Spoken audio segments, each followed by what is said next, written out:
Hey guys, this is the one and only Ascension T. So, of course, guys, I had to tune in and watch Tucker Carlson with the president of Russia, Putin, Vladimir, right? So, of course, it was over 2.5 hours. So, it's pretty long. I watched the first hour, but Putin is he's a Libra. So, he's very lengthy. When he explains something, he explains it. It's sort of like me. Like, I'll go into details. But he did it in such a very, because he was, of course, Tucker Carlson thought he was filibustering, but Tucker Carlson did not know. A lot of people don't know the history between Russia and Ukraine, and also Poland as well. But Russia and Ukraine, the history between them. So when Tucker Carlson asked him a specific question, he was like, wait a minute, you don't know the history. Let me tell you about the history between Ukraine and Russia. And he goes in and talks about the history, things that Tucker Carlson didn't even know. You know, he went back to I think the 13th century, so of course he knows. Putin is very intelligent because he actually knows his history. He's not doing something just for the sake of doing it, but he knows his history. Okay. He said Ukraine was just a created state. He, in his mind, he believes Ukraine is Russia. It's part of Russia. And of course, he has areas in Ukraine that he always occupied. But when this new guy came in, this former actor turned president, he messed everything up, right? He didn't want to follow tradition and also history and stuff like that.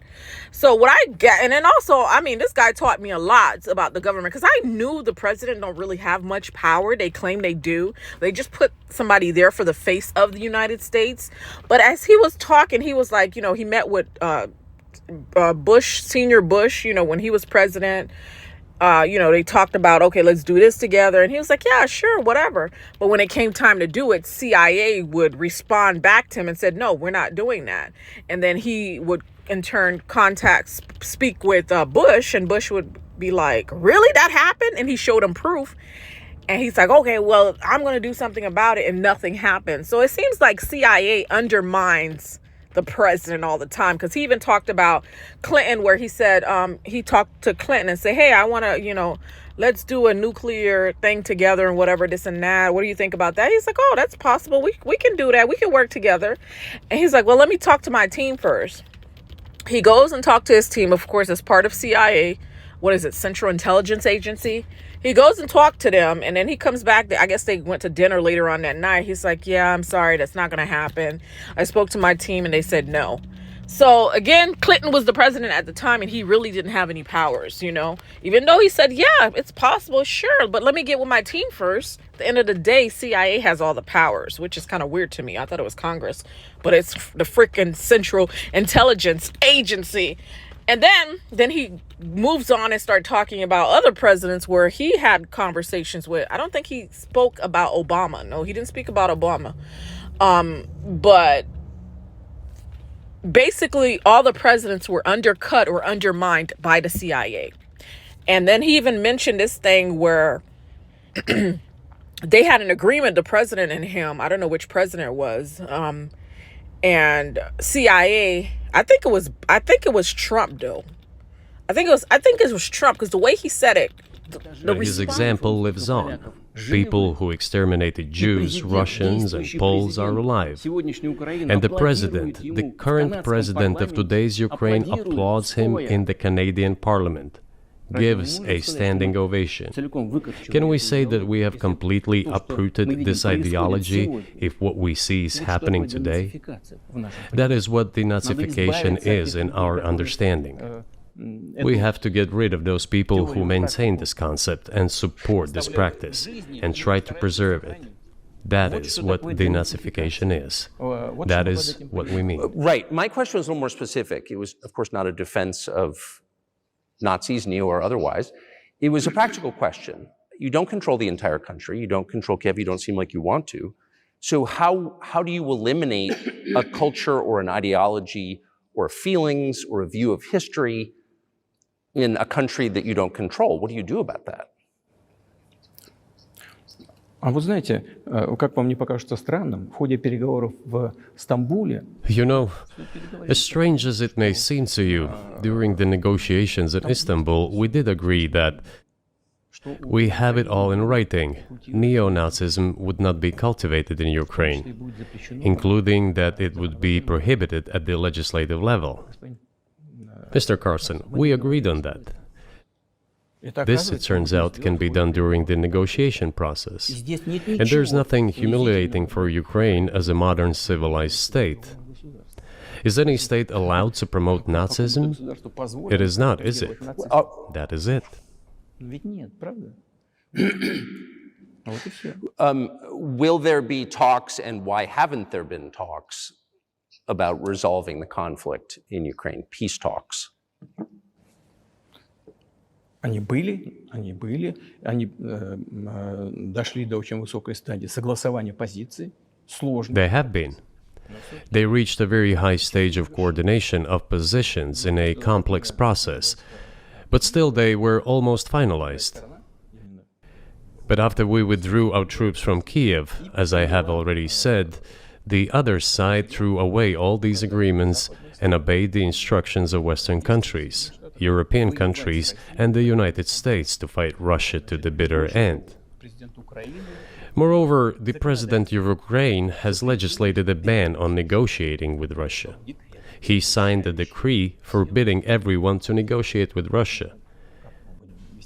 But how are we going to negotiate if he forbade himself and everyone to do this? We know that he is putting forward some ideas about this settlement, but in order to agree on something, we need to have a dialogue. Is that not right? Well, but you wouldn't be speaking to the Ukrainian president, you'd be speaking to the American president. When was the last time you spoke to Joe Biden? I cannot remember when I talked to him. I do not remember. We can look it up. You don't remember? No. Why? Do I have to remember everything? I have my own things to do. We have domestic political affairs. Well, he's funding the war that you're fighting, so I would think that would be memorable. Ну да, он финансирует. Well, yes, he funds, but I talked to him before the special military operation, of course. And I said to him then, by the way, I will not go into details, I never do, but I said to him then, I believe that you are making a huge mistake of historic proportions by supporting everything that is happening there, in Ukraine, by pushing Russia away. I told him repeatedly, by the way. I think that would be correct if I stop here. What did he say? Ask him, please. It is easier for you. You are a citizen of the United States. Go and ask him.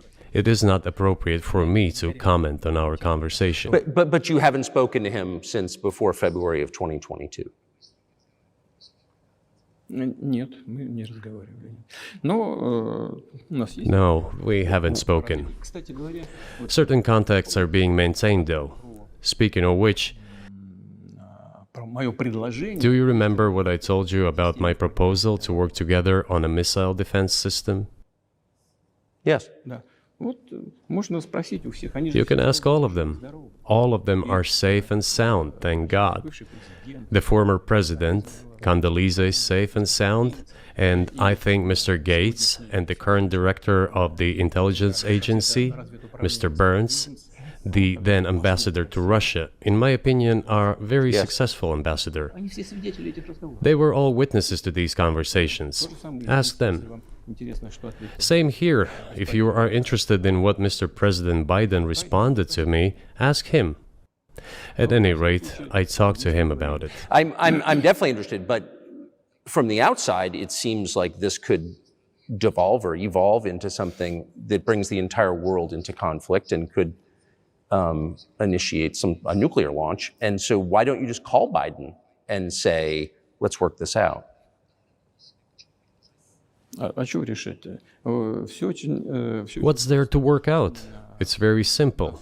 I repeat, Есть контакты по линии там различных. we have contacts through various agencies. Я вам скажу, что мы говорим на эту тему. I will tell you what we are saying on this matter and what we are conveying to the US leadership.